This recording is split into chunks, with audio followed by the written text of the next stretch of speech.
Senhor esteja convosco. Ele está no meio de nós. Proclamação do Evangelho de Jesus Cristo segundo Lucas. Glória a vós, Senhor. Naquele tempo, os apóstolos disseram ao Senhor: aumenta a nossa fé. O Senhor respondeu: se vós tivesseis fé, mesmo pequena como um grão de mostarda, poderíeis dizer a esta amoreira: arranca-te daqui e planta-te no mar, e ela vos obedeceria.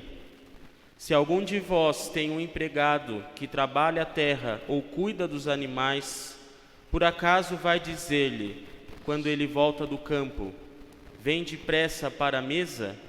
Pelo contrário, não vai dizer ao empregado: prepara-me o jantar, cinge-te e serve-me, enquanto eu como e bebo, e depois disso tu poderás comer e beber?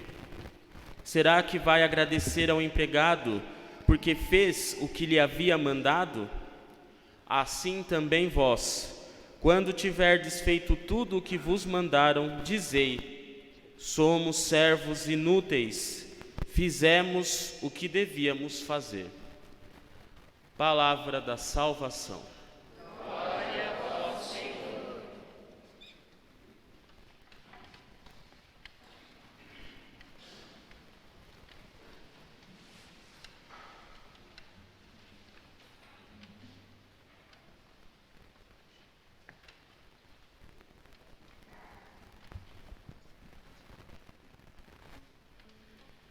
Caríssimos irmãos e irmãs, hoje é um dia muito importante para o nosso país e é dia do Santo Anjo, nosso anjo da guarda. Então, antes de começar a homilia, vamos rezar juntos para que o anjo do Brasil opere nesse dia. Santo anjo do Senhor, meu zeloso guardador, e a ti me confiou na piedade divina.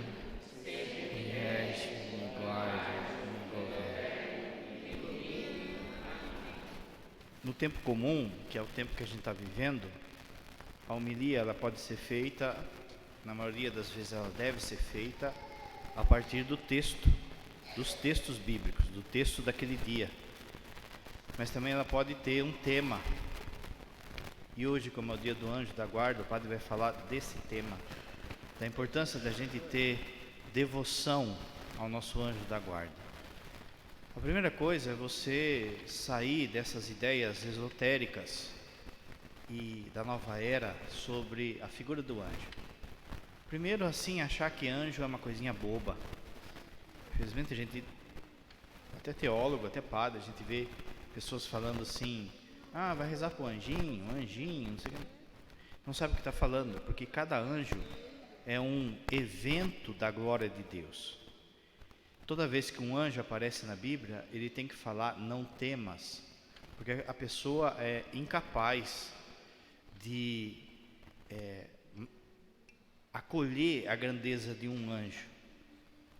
Então, a devoção ao anjo da guarda, ela começa quando a gente percebe a grandeza deles, começa a perceber a grandeza deles, e sai de várias falsas ideias, por exemplo, de que anjo tem nome, que anjo tem hora, que anjo tem cor, e vai um monte de bobeira. O demônio ele é sujo. O demônio, se ele apresentar para nós a mentira como ela é, ninguém acredita. Se eu chego e falo assim: ah, essa toalha aqui é preta, todo mundo vai ver e vai falar: não é, o padre está louco. Então o demônio sabe disso. Então o que ele faz? Ele mistura a verdade é misturada. Então hoje em dia tem muito uma falsa devoção aos anjos, e essa devoção vem misturada com elementos que são certos e elementos que são errados. Você entra em qualquer lojinha aí, qualquer livraria, você vê uma multidão, por exemplo, de livros falando de anjos, mas não como a igreja ensina.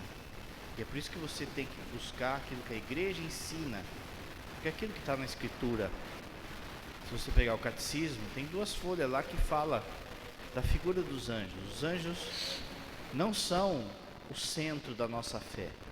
O centro da nossa fé é a pessoa de Jesus Cristo. Mas eles fazem parte de uma missão dada por Deus e Jesus e o Espírito Santo para nós. A primeira coisa, de fato, é conhecer o que a igreja diz sobre os anjos. Por consequência, depois tem aqueles que podem se aprofundar. Como é que a gente se aprofunda? Também com o estudo dos santos. Existiu um grande escritor chamado Dionísio Areopagita, que foi o primeiro que organizou a teologia sobre os anjos. E depois veio o maior deles, que é chamado de Doutor Angélico, que é São Tomás de Aquino. Um anjo, São Tomás de Aquino vai definir assim: espírito puro de inteligência persistente. O que significa isso? Significa que, primeiro, anjo não tem corpo, anjo não tem asa. Quem está vendo um anjo, do lado da Santa Isabel ali, descendo um pouco ali, tem um postinho de saúde. Passa ali, ó, e fala assim: eu estou vendo um anjo. Porque veja, quando o anjo aparece, primeiro, são pessoas que têm uma missão especial na economia da salvação, na história da salvação. A ação dele é concreta, a ação dele, do anjo da guarda, é dinâmica. Agora, aparecer, aí já não. Porque primeiro, olha só, se ele é espírito puro, esse zóio que você tem aqui, abra bem seu ouvido que o pai vai falar, não enxerga espírito. Esse zóio que você tem aqui é para enxergar matéria, coisas materiais. Ah, mas eu estou vendo não sei o que. Então, tem um postinho lá. O demônio, que é sujo, ele trabalha na imaginação da pessoa, na memória da pessoa. A pessoa foi no espiritismo, foi não sei na onde, já participou dessas coisas, pronto, abriu a porta para o inimigo bagunçar a memória e a imaginação daquela pessoa. Outro dia o padre fala disso, senão vai acabar 2 horas da tarde dessa manhã. Um anjo é um espírito puro. Quando ele precisa aparecer, por exemplo, como apareceu para São Rafael, para Tobias, São Rafael aparece para Tobias. Quando ele aparece para Nossa Senhora, quando ele aparece para os apóstolos, para o Padre Pio, para Santo Antônio, ele usa de elementos da matéria para ter um corpo aparente, como se fosse uma projeção do data show. Ele tem a inteligência, São Tomás vai falar assim: o anjo mais simples que existe tem uma inteligência muito maior do que de todos os homens juntos.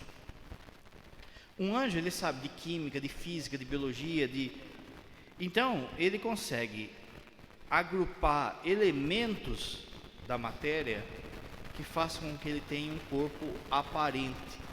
E como o padre falou, esses olhos só enxergam a matéria.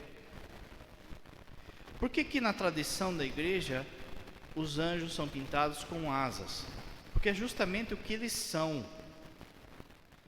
A palavra anjo no grego significa mensageiro.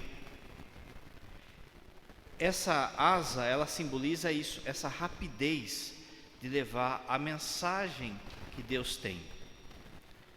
Infelizmente tem gente que fala assim: ah, eu não rezo para anjo, não rezo para santo, eu falo direto com Deus.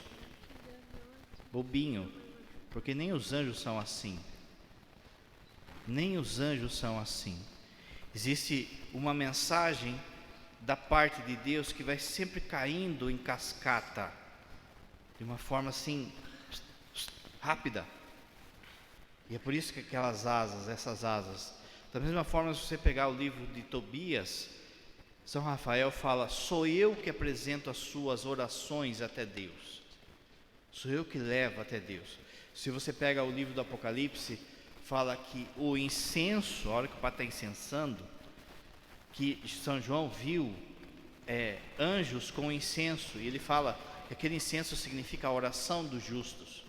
Quando você vê na missa que está tendo incenso, é para você visualizar e lembrar que o seu anjo está levando as suas orações, o seu pedido, o seu testemunho até Deus. É como se fosse aquela montanha de taça de champanhe que você vê em casamento, uma taça em cima da outra, e daí alguém joga o champanhe em cima, aí enche a primeira, enche a segunda fila, enche a terceira. É assim que se comunicam os anjos. Conforme a gente vai se santificando, a gente vai se aproximando dessa comunicação, e vai ter santo como São Francisco de Assis, que vai ser capaz de crescer tanto na santidade que vai passar essa montanha de taça que o padre falou. Há uma tradição da igreja que vai dizer que o lugar que era de Lúcifer no mundo angélico foi dado a São Francisco pela humildade. Aquilo que Satanás era orgulhoso, ele cai e Deus entrega esse lugar a São Francisco de Assis pela humildade. Terça-feira é dia de São Francisco. Lá no portal o padre vai celebrar 19h30, o padre vai falar disso.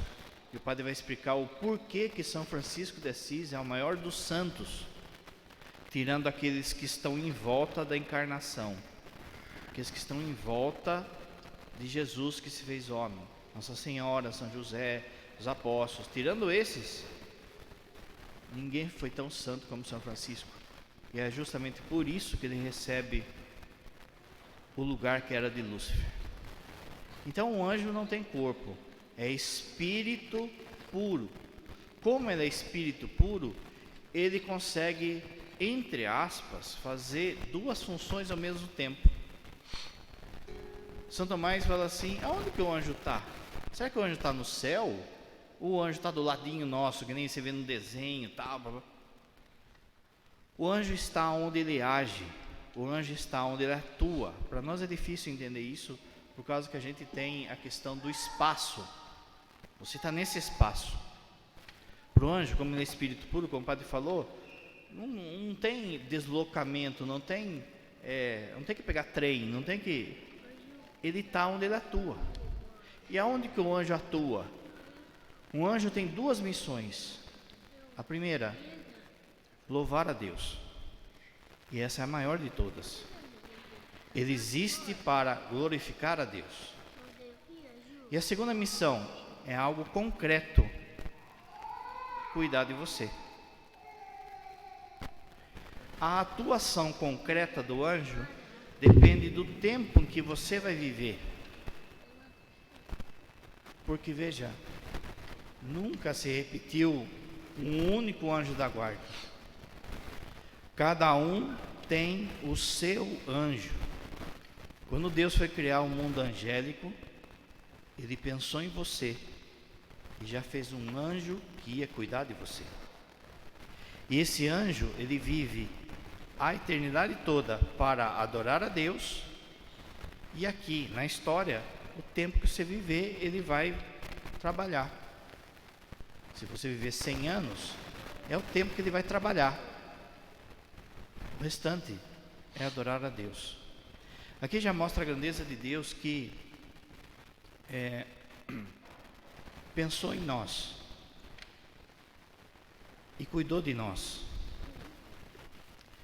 Você vai lembrar, Jesus vai dizer: ai daqueles que escandalizar uma criança, ai daqueles que matar uma criança, ai daqueles que violentar uma criança, ai daqueles que fizeram um aborto, porque no dia do juízo o anjo deles vão pedir justiça. Quem vai defender os inocentes, vai dizer o catecismo, os que sofrem por injustiças, quem vai defender as crianças, os abortados, não vai ser a própria pessoa, vai ser o seu anjo da guarda. E isso vai fazer com que haja sim uma ira divina diante de tudo que aconteceu. Então veja, na grandeza de Deus, então Deus pensou em cada um de nós. São Tomás, de novo, como o padre falou, São Tomás é o cara do mundo angélico. Ele vai falar assim: se a criação é bela e o mundo material, aquilo que a gente vê, já é belo e já é grandioso, isso significa que o mundo espiritual, o mundo angélico, é maior e mais belo do que o mundo material. Então a pergunta que ele vai fazer é: qual seria o número dos anjos? Ele falou uma quantidade que a gente não consegue contar, tanto que o Apocalipse usa o termo miríades. Miríades significa milhões de milhões de milhões de milhões. De modo que São Tomás fala assim: olha, se o mundo material é menor do que o mundo angélico, então significa que existe mais anjos do que estrelas. Existem mais anjos do que areia na praia. Deus usa dos anjos como se fosse uma sinfonia. E daqui a pouco o padre vai falar disso. Deus não precisa de anjo. Deus não precisa de nós. Mas Ele quis precisar. Deus poderia acabar com a fome do mundo agora. Mas Ele quer usar de nós para que a gente partilhe. Assim também é com o mundo angélico. Então, eles foram criados milhões e milhões, de forma que você tem o seu anjo da guarda, o seu vizinho aí no banco tem o anjo da guarda dele, e nunca mais ele vai ter outra missão concreta aqui na terra. Ele não vai repetir anjo, não vai para outra pessoa.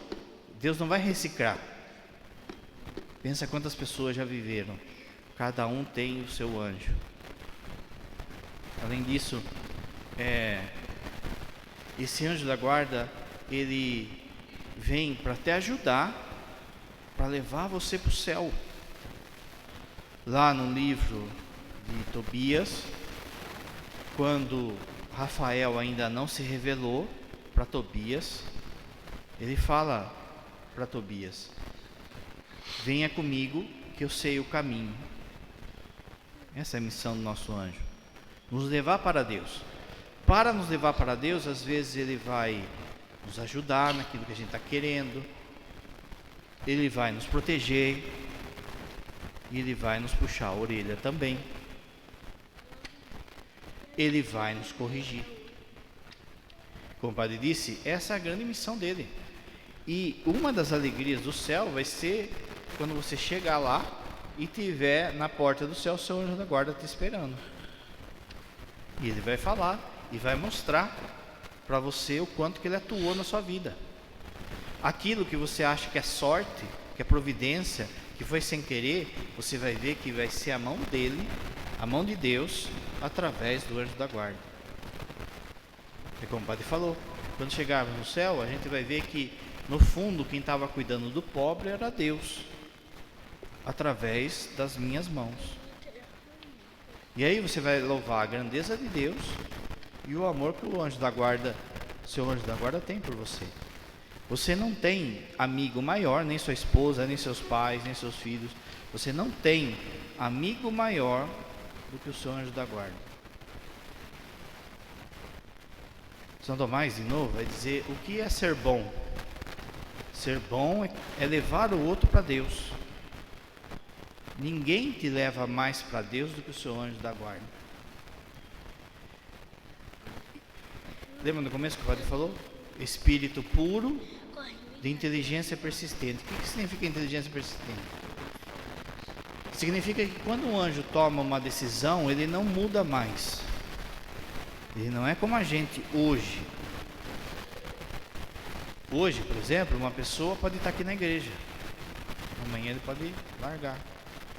Hoje uma pessoa pode estar no satanismo, amanhã ele pode se converter e vir. A nossa inteligência, ela muda. Depois que a gente falecer, aí a nossa inteligência não muda mais. E é por isso que não dá para quem está no céu, está no inferno, mudar de lugar. Você vai lembrar da parábola de Lázaro. Não dá para quem está aí vir para cá, e quem está para cá vir ir aí. Porque a pessoa já tomou uma decisão. Agora o anjo já tem essa decisão já. A nossa inteligência,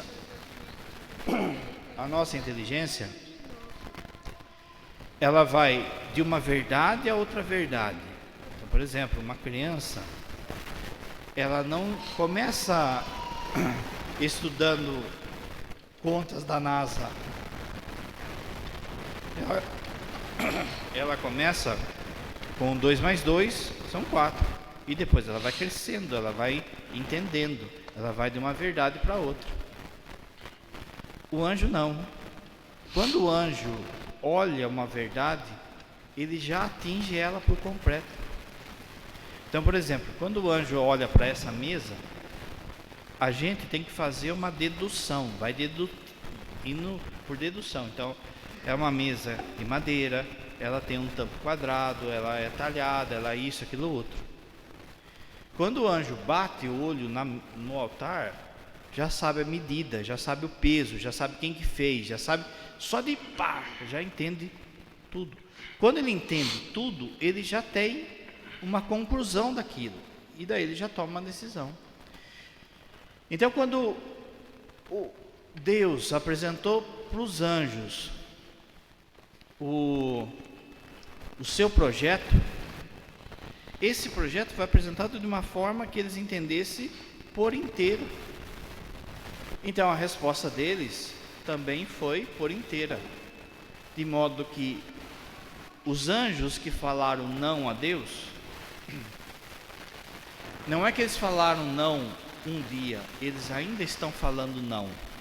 O diabo ainda está falando não a Deus, ele vai falar até o fim dos tempos. Ele não quer mais, porque ele já entendeu o projeto e ele falou, não quero. E não volta mais atrás. Não. Depois que a gente morre, a nossa decisão vai ser assim: ou não, ou sim, para sempre. De forma que Deus não vai dar o céu para quem não quer. De forma que essa decisão, a gente reza toda Ave Maria, agora e na hora da nossa morte, para que na hora da nossa morte a gente dê o nosso sim a Deus. Da mesma forma, então,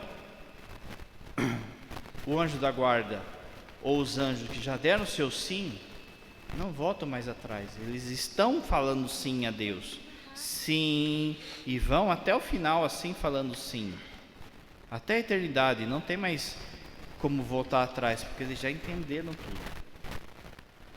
Espírito puro de inteligência persistente. Como que se deu a revolta de alguns anjos? Veja, não vou entrar aqui também de novo, vai acabar 2 horas da tarde. Mas basicamente Lúcifer se revolta contra a encarnação, quando Jesus se faz homem. É isso que ele não aceita. Ele não aceita que Jesus, a segunda pessoa da Trindade, o Filho de Deus, se torne homem e nos faça semelhante a Ele. Isso faz com que a gente salte na ordem da graça. Outro dia o padre fala, mas tem uma historinha que o padre vai contar para você entender. O cara que escreveu O Senhor dos Anéis, ele escreveu um livro chamado Silmarillion. Nesse livro, ele conta de uma forma de parábola a criação daquele mundo. E a criação daquele mundo como uma parábola também da criação do nosso mundo. Ele vai falar assim, que Deus criou uns seres especiais, que hoje a gente chama anjo, mas ele não coloca como anjo, ele não queria dar muito na cara que a obra era católica. E ele cria tudo por música, tudo é musicado. Ele vai não só falando, ele vai cantando a criação, e conforme ele vai cantando, as coisas vão sendo criadas, e as primeiras coisas que são criadas são os anjos. Conforme ele vai cantando, Deus vai cantando, esses anjos vão entrando no coro, e começam a formar um coro junto com Deus. Até um dia que um desses anjos fala assim, não, eu não quero cantar o que Deus canta, eu quero cantar a minha música. E no meio daquele canto maravilhoso, alguém começa a desafinar. alguém começa a querer cantar o próprio canto, fazer do seu jeito. É Lúcifer. Esse canto, esse desafino, vai atingindo outros que também começam a desafinar. E daqui a pouco existe como se fosse uma luta entre o canto de Deus e um canto desafinado, um canto que quer cantar o que eles querem. E chega uma hora que esse canto fica algo tão misturado que começa a doer os ouvidos, que começa a ficar uma sintonia tenebrosa, uma sinfonia tenebrosa. Mas daí, da parte de Deus, sai um canto tão belo, ou melhor, mais belo do que o primeiro canto. E esse novo canto refaz tudo e expulsa os desafinados dali. Aqui ele está falando assim: Deus criou o mundo estava todo ordenado, houve alguém que não quis entrar nessa sintonia, não quis entrar no tom de Deus, começa a desafinar, junto com ele outros anjos, há uma catástrofe, há uma música tenebrosa, que daí anjos e homens começam a cantar, e de repente da parte de Deus sai um canto mais belo que conserta tudo. Esse canto mais belo é Jesus Cristo. E é justamente a pessoa de Jesus que faz com que os anjos se afastem, não queiram a encarnação. E como é que o anjo atua na minha vida? Ele atua sempre na vontade de Deus e não na nossa vontade. Quando você pede ao seu anjo da guarda, ele vai ter que examinar a vontade de Deus. Está conforme a vontade de Deus ou não?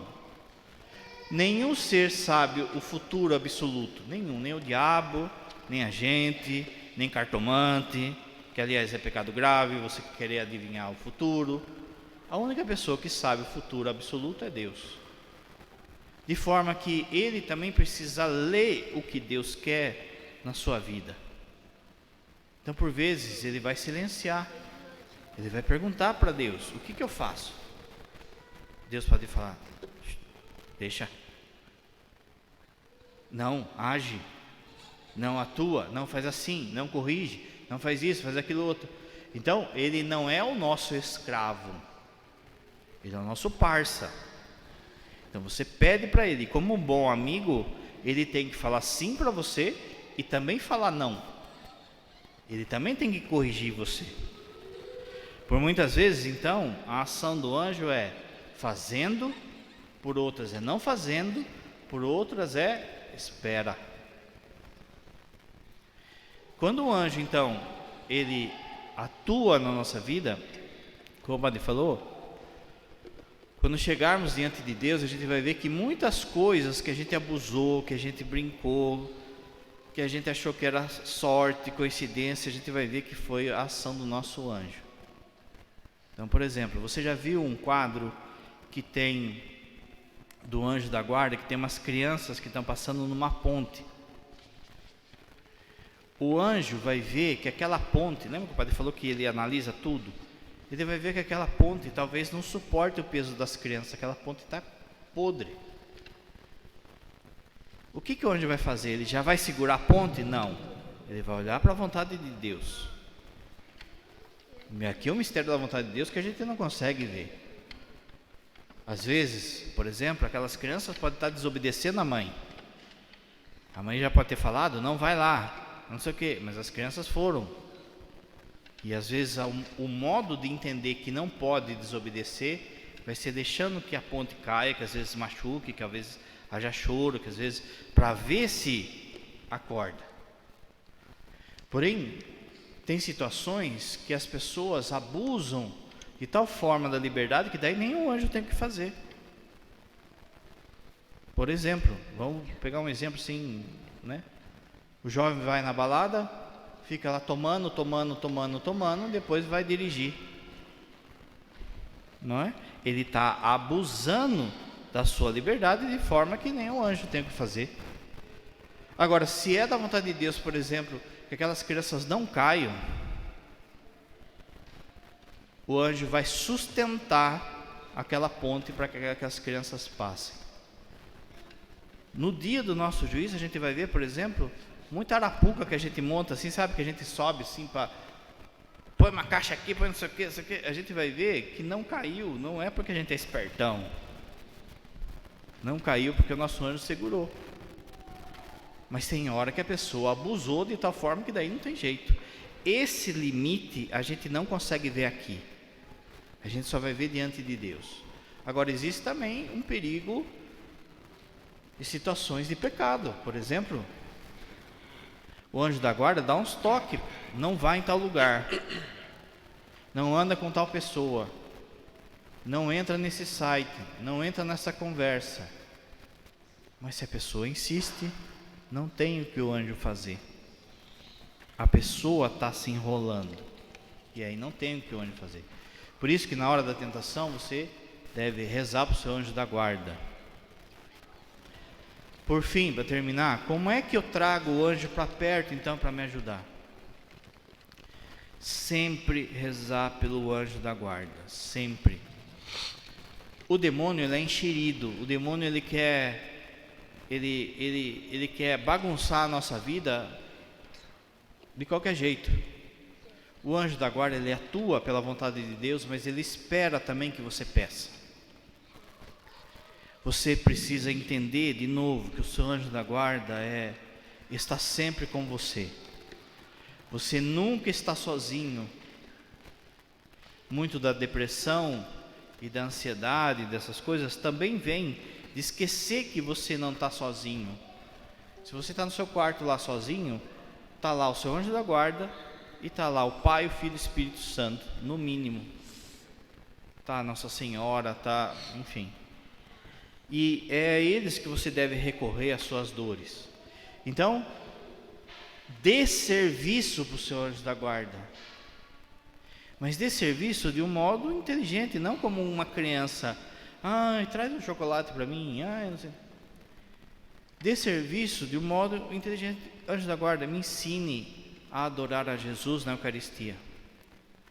Anjo da guarda, eu quero ter vida de oração. Me eduque para ter vida de oração. Anjo da guarda, eu preciso dar o perdão para essa pessoa. Eu preciso arrumar um jeito de perdoar essa pessoa. Eu preciso reatar com essa pessoa. Reza para o seu anjo da guarda. Reza para o anjo da guarda daquela pessoa, para que haja uma ocasião em que você possa falar: eu te perdoo, ou eu peço o seu perdão. E quando aparecer a ocasião, você não tenha medo de pegar e falar. Quando você vai trabalhar, quando você vai estudar. Veja, quando a gente tira a carta, a gente fica com medinho, não é? Medinho de dirigir. E aí, quando vai estacionar o carro, fica rezando para arrumar uma vaga que cabe uma carreta. Que daí você já entra direto assim, não precisa esterçar nada, não é? E aí você vai pegar pista um dia, vai viajar na estrada, nunca peguei estrada, aí você reza, passa a noite rezando, tal e coisa. Mas à medida que você vai criando habilidade no volante, você deixa de rezar. Por quê? Porque a gente é orgulhoso. Porque a gente acha que depende da gente. Mas se a gente pensar bem, a gente não pode pegar um carro sem rezar. E rezar para o nosso anjo da guarda. Porque primeiro, a gente não é tão bom assim. Ayrton Senna morreu, tá certo que morreu na Fórmula 1, mas morreu pilotando um carro, não é? E ele era campeão, tudo. E segundo, a gente não sabe quem vem na pista. A gente já cansou de ver pessoas que morreram com um acidente bobo, com uma batidinha que deu. Não foi nem tão forte, uma batidinha e já foi. É loucura, por exemplo, quando a gente vai fazer uma prova, vai dirigir, vai trabalhar sem rezar para o nosso anjo da guarda. Você não tem noção, por exemplo, do que foi a batalha espiritual entre o seu anjo da guarda e o demônio para fazer você chegar aqui nessa missa. Então você precisa trazer ele para perto, rezar essa oração do Santo Anjo e dar a missão para ele: meu anjo, me ajude a sair desse pecado, me ajude a mudar, me ajude a converter, me ajude a perdoar, me ajude a ter a devoção do nosso anjo da guarda. A sua família tem um anjo da guarda. A paróquia tem um anjo da guarda. Nunca se repetiu um único anjo. Pensa só a grandeza. E por fim, o Brasil tem um anjo da guarda. E segundo a tradição, o anjo que cuida do Brasil é São Rafael. Por isso hoje, Deus cura São Rafael. Hoje é dia da gente rezar, gente. Porque vai sair morte. Vai sair divisão em família. Vai sair divisão na igreja, entre padres, por causa de política. Tristeza, hein? Agora, a gente precisa rezar de tudo o que essa nação se esqueceu como vocação. De terra de Santa Cruz, para virar terra da baderna. Creio em Deus Pai Todo-Poderoso,